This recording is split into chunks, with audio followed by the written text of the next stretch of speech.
በአዲስ ኪዳን የተቀደሰ ቦታ አለ? ቦታ የተቀደሰ ቦታ የለም። የለም? ታች ያላችሁ ሰዎች በደንብ ስሙ። ሁለተኛ ጴጥሮስ መልእክት ምዕራፍ 1 ቁጥር 18 ላይ እንደዚህ ይላል። አንብብልህ። እሺ ቁጥር 17 ላይ እንደዚህ ይላል። ሁለተኛ ጴጥሮስ ምዕራፍ 1 ቁጥር 17 ላይ እንደዚህ ይላል። ከገናናው ክብር በእርሱ ደስ የሚለኝ የምወደው ልጄ ይህ ነው ብሎ ይህ ነው የሚል ያ ድምጽ በመጣለት ጊዜ ከእግዚአብሔር አብ ክብርና ምስጋናን ተቀብለዋልና ይላል አይደል?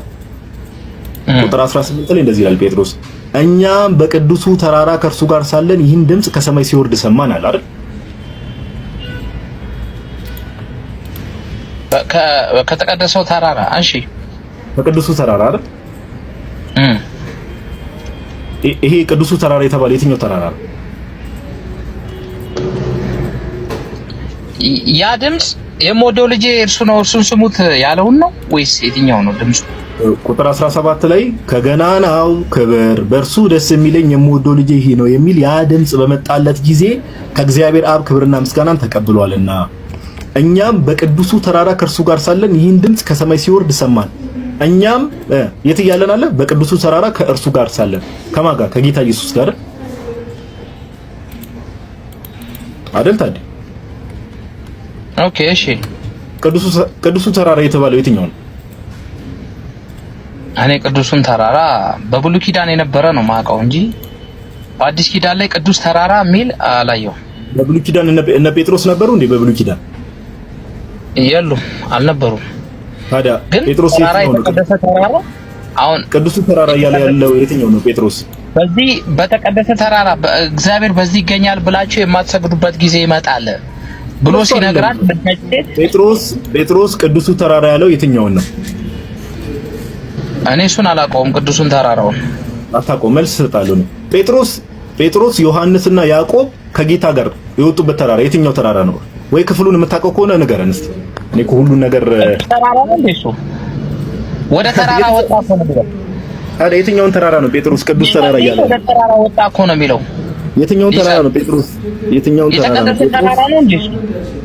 ይሄው ጴጥሮስ እያለው እኮ ነው። ይሄው ያንን ያለበት ምክንያት እኮ የእግዚአብሔር ቃል በዛ ስፍራ ስለመጣ የተቀደሰ ቦታ የእግዚአብሔር ቃል ስለመጣ ስላልተናገረበት። ታዲያ ቅዱሱ ተራራ ያለው የትኛው ተራራ ነው? ቅዱሱ ተራራ የተባለው የትኛው ተራራ ነው? ተራራ ነው የሚል ነገር የለም። ይሄው ጴጥሮስ የተናገረበት። እኛም በቅዱሱ ተራራውን ቅዱስ ብሎ ጠርቶታል አል ጴጥሮስ።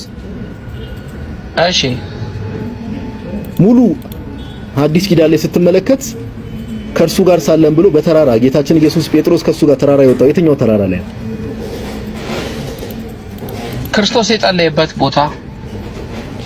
እንግዲህ ወንድማችን ብዙ ነገር መማማር አለብን መሰለኝ። ይኸው አሁን ቅድም በአዲስ ኪዳን ቅዱስ ቦታ የለም ብለሃል። ቅዱስ ጴጥሮስ ግን ከአንተ ጋር ተቃራኒ ቆሞ ቅዱስ ተራራ አለ።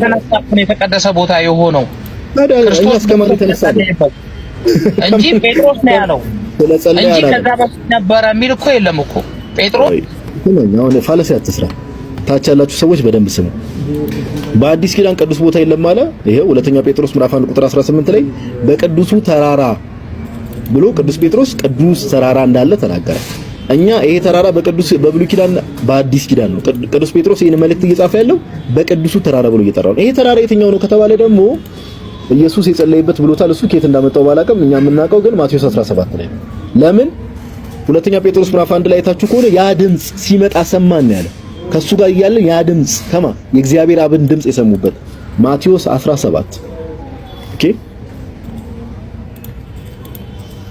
ከ6 ቀንም በኋላ ኢየሱስ ጴጥሮስና ያዕቆብን ወንድሙንም ዮሐንስንም ይዞ ወደ ረጅም ተራራ ብቻውን አወጣቸው።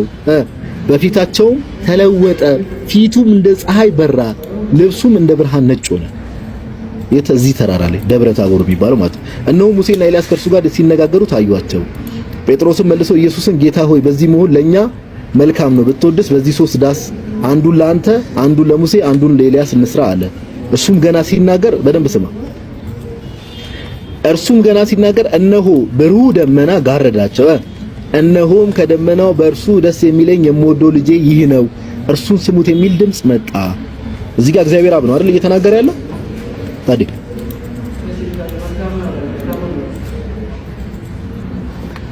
ታዲያ ማይክን ኦን አድርግ።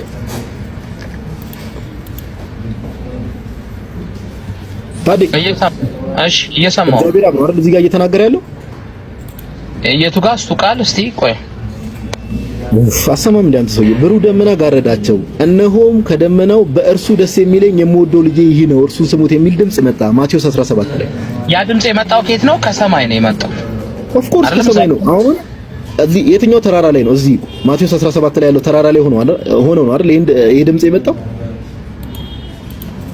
ተራራ እዛ ጋር አልነበረም እኮ ተራራ።